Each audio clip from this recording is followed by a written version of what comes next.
Pakistan's nuclear weapons a threat? 14 अगस्त 1947 को पाकिस्तान के पहले स्वतंत्रता दिवस पर क़ायद-ए-आज़म मोहम्मद अली जिन्ना ने कहा था, पाकिस्तान की कोई आक्रामक ख्वाहिश नहीं है और ये देश दुनिया में शांति और समृद्धि के लिए काम करेगा। लेकिन शांति और समझौते का ख्वाब लेकर 76 साल पहले भारत से अलग हुआ पाकिस्तान अब वेंटिलेटर पर सांसें गिन रहा है। आज पाकिस्तान की इकॉनमी कर्ज से सराबोर है। इसके विदेशी मुद्रा भंडार में महज 25,000 करोड़ रुपए ही बचे हैं, जिससे सिर्फ 3 हफ्तों तक के ही आयात का खर्च उठाया जा सकता है। मुल्क के जीडीपी का 80% तक कर्ज हो चुका है। इसे वो चुकाएगा कैसे, इसकी संभावना दूर दूर तक नजर नहीं आती। दोस्तों, ये तो हम सभी जानते हैं कि पाकिस्तान एक परमाणु संपन्न देश है, लेकिन आज ये परमाणु संपन्न देश डिफॉल्ट होने की कगार पर खड़ा है। पाकिस्तान को अगर जल्द विदेशी मदद नहीं मिली तो जिन्ना का ये देश डिफॉल्ट घोषित हो सकता है। ऐसे में पाकिस्तान के परमाणु बम ने दुनिया के सामने नई चुनौती खड़ी कर दी है। एक्सपर्ट्स को डर है कि दिवालिया होने की सूरत में पाकिस्तानी सेना पूर्ण रूप से सत्ता पर कब्जा कर सकती है। हालात इतने गंभीर हो सकते हैं कि पाकिस्तान पैसे जुटाने और कर्ज चुकाने के लिए अपने परमाणु हथियारों को आतंकवादी संगठनों को बेच सकता है। पाकिस्तान एक अस्थिर देश है। ऐसे में अगर पाकिस्तान में अराजकता फैलती है तो परमाणु हथियार आतंकियों के हाथ में जा सकते हैं। शायद इन्हीं खतरों को देखते हुए हाल ही में इंटरनेशनल एटॉमिक रिसर्च एजेंसी के प्रमुख राफेल मारियानो ग्रोसी ने पाकिस्तान का दौरा किया था। उनके साथ IAEA का एक उच्च स्तरीय प्रतिनिधि मंडल भी मौजूद था। दोस्तों, आज की इस वीडियो में हम इसी पर विश्लेषण करने वाले हैं कि क्या पाकिस्तान के परमाणु हथियार एक रेडियोलॉजिकल आतंकवाद हैं। लेकिन इससे पहले जानते हैं कि पाकिस्तान में परमाणु हथियारों की स्थिति क्या है। तो चलिए शुरू करते हैं। स्टेटस ऑफ पाक न्यूक्लियर वेपन्स। दोस्तों, दुनिया को पता है कि पाकिस्तान आतंकवादियों को पनाह देता है। उसे एक ऐसे राष्ट्र के रूप में भी मान्यता प्राप्त है जो राज्य की नीति के रूप में आतंकवाद की ट्रेनिंग कराता है। इस बात को कई दफा प्रमाणित किया जा चुका है कि पाकिस्तान की सरजमी पर आतंकी गतिविधियों को पनाह मिलती रही है। अल-कायदा प्रमुख ओसामा बिन लादेन का वहां मारा जाना इस बात का सबसे बड़ा सबूत है। इसके अलावा और कई ऐसे मामले हैं जो इस बात को प्रमाणित करते हैं कि ये देश दुनिया के लिए काफी खतरनाक है। यहां ऐसे हथियार भी हैं जो सामूहिक विनाश कर सकते हैं, जिनमें से एक हथियार परमाणु हथियार भी है। पाकिस्तान के पास कितने परमाणु हथियार हैं? ये एक ऐसा सवाल है जिसका जवाब सिर्फ पाकिस्तान सरकार, सेना के टॉप कमांडर या फिर परमाणु कार्यक्रम में लगे लोगों के पास हैं। इसके अलावा मोसाद, FBI, रॉ को भी इसकी सटीक जानकारी नहीं है, लेकिन कहा जाता है कि इसके पास 165 परमाणु हथियार हैं। बता दें कि federation of American scientist FAS के मुताबिक आज पूरी दुनिया में 12,700 परमाणु हथियार मौजूद हैं। भारत के पास 156 से 160 परमाणु हथियार हैं। सबसे ज्यादा अमेरिका के पास 6,185 परमाणु हथियार हैं। वहीं रूस के पास 6,500, ब्रिटेन के पास 200, फ्रांस के पास 300, चीन के पास 290, इजराइल के पास 80 से 90, उत्तर कोरिया के पास 20 से 30 परमाणु हथियार हैं। इनमें से 9,400 मिलिट्री के पास हैं, जिनका उपयोग मिसाइल, फाइटर जेट, जंगी जहाज या पनडुब्बी से किया जा सकता है। बाकी के परमाणु हथियारों को रिटायर कर दिया गया है, लेकिन अभी वो सही सलामत हैं। उनको डिसमेंटल करना बाकी है। दुनिया में 9,440 परमाणु हथियार जो अलग अलग देशों की मिलिट्री के पास हैं, उनमें से 3,730 मिसाइल्स और बॉमर में तैनात हैं। इनमें से भारत और पाकिस्तान ने अपने एक भी परमाणु हथियार तैनात नहीं कर रखे हैं। 3,730 परमाणु हथियारों में से करीब 2,000 परमाणु हथियार अमेरिका, रूस, ब्रिटेन और फ्रांस में हाई अलर्ट पर हैं, यानी शॉर्ट नोटिस पर दागने के लिए तैयार हैं। वहीं अगर पाकिस्तान के मिसाइल लॉन्चर की बात करें तो पाकिस्तान के पास सबसे लंबी दूरी की मिसाइल शाहीन 3 है।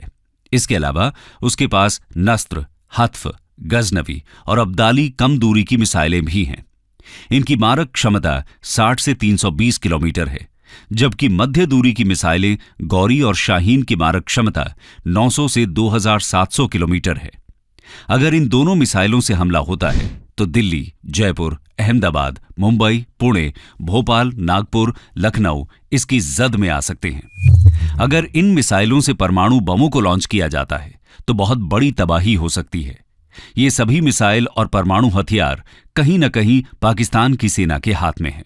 परमाणु भारत के पास भी हैं, लेकिन भारत की नीति है वो कभी पहले परमाणु हथियार नहीं दागेगा।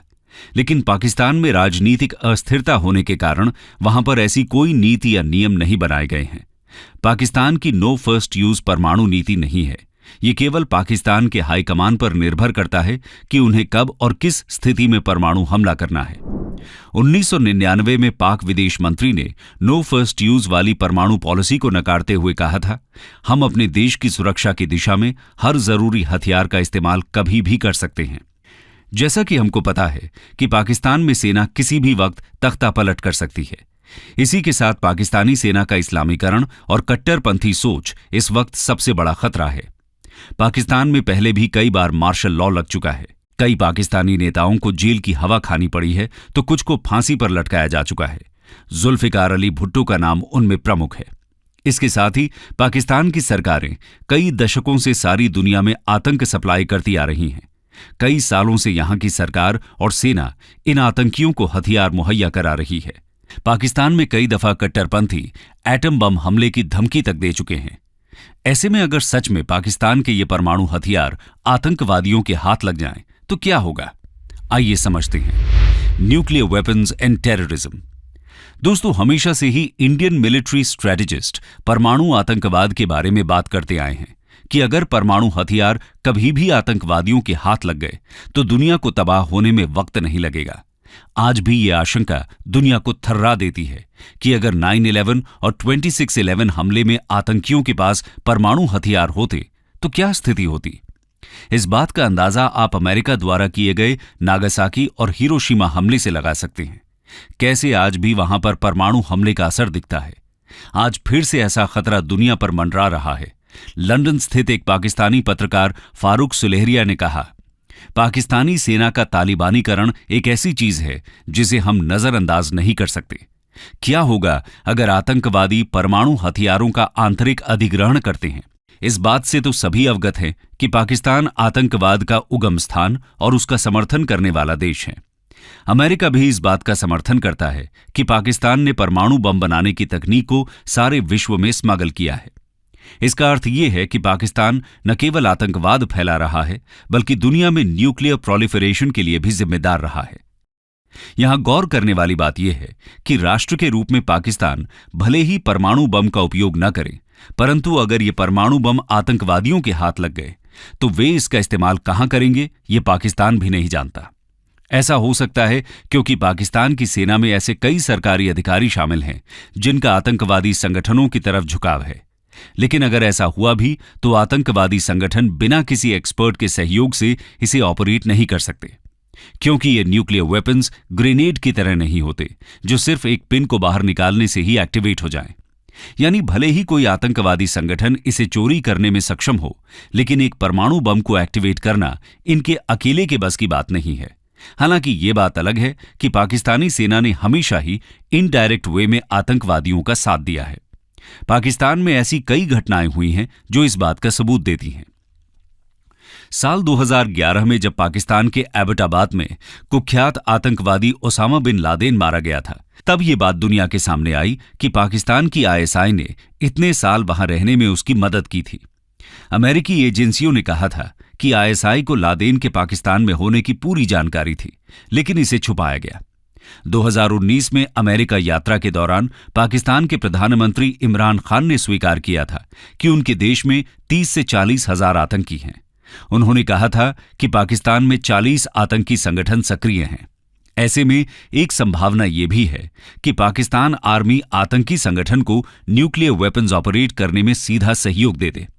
खैर, भले ही आतंकवादी संगठनों के लिए परमाणु हथियारों को ऑपरेट करना इतना आसान न हो, लेकिन एक दूसरा साधन भी है जिससे आतंकवादी संगठन आतंक फैला सकते हैं, और वो है रेडियोलॉजिकल टेररिज्म।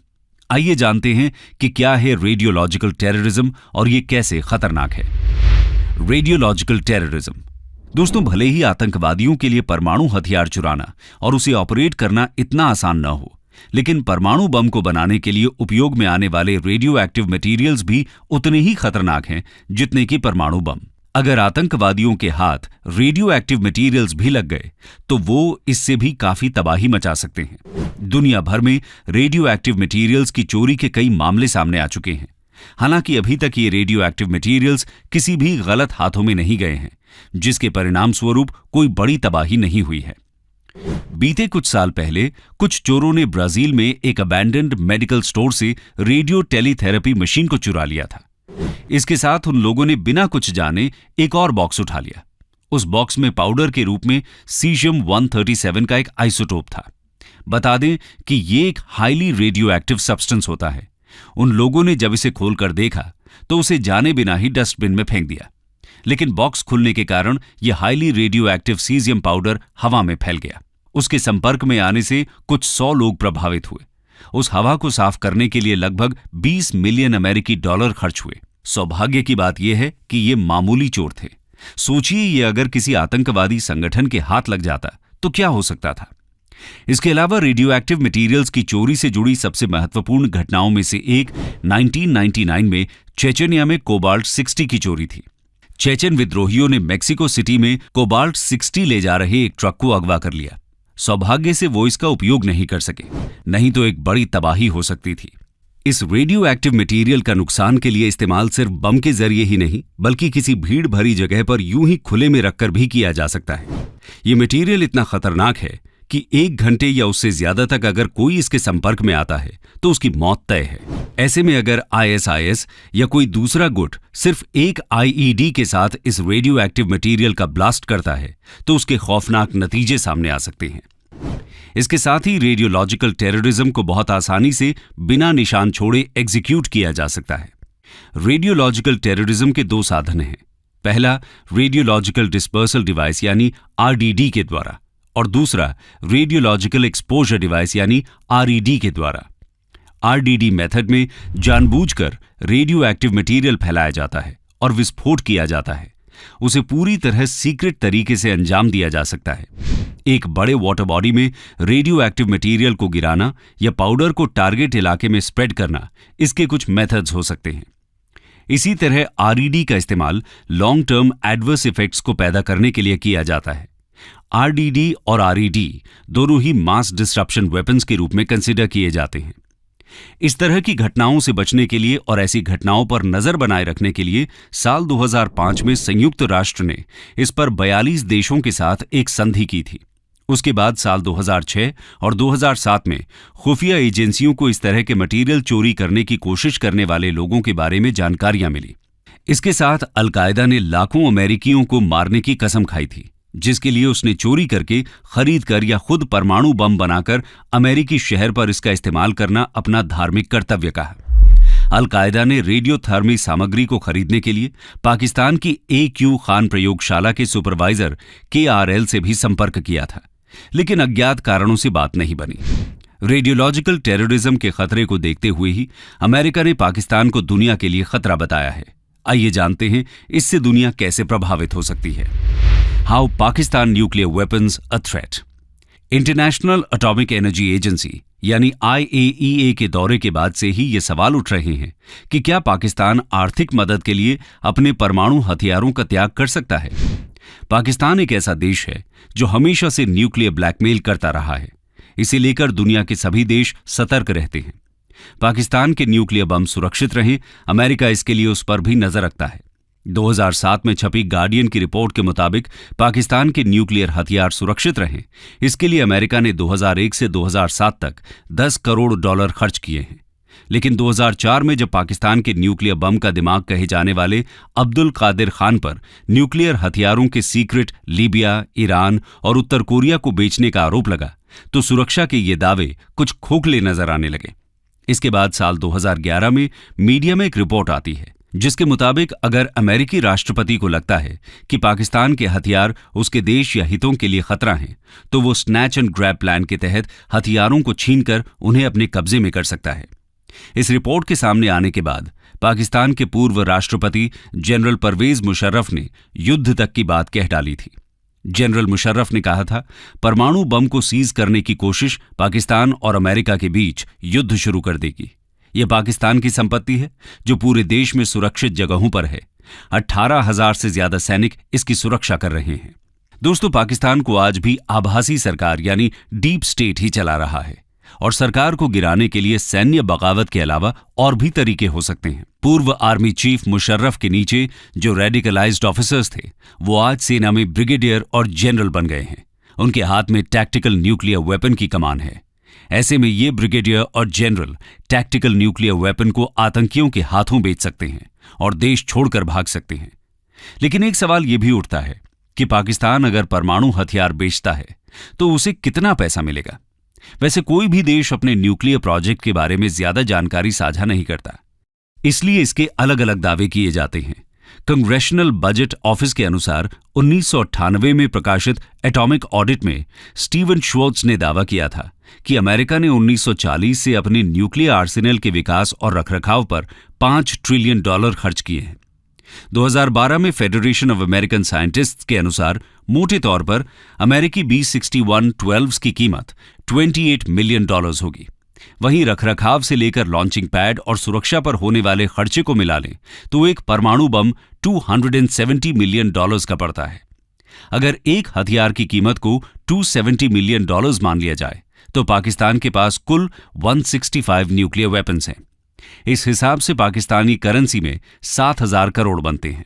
इतने पैसे से पाकिस्तान की अर्थव्यवस्था की मुसीबत काफी कम हो सकती है। लेकिन जरूरी नहीं कि पाकिस्तान न्यूक्लियर वेपन्स को सिर्फ आतंकी संगठनों को दे। हो सकता है वो ये पेशकश कुछ अन्य देशों को ही कर दे।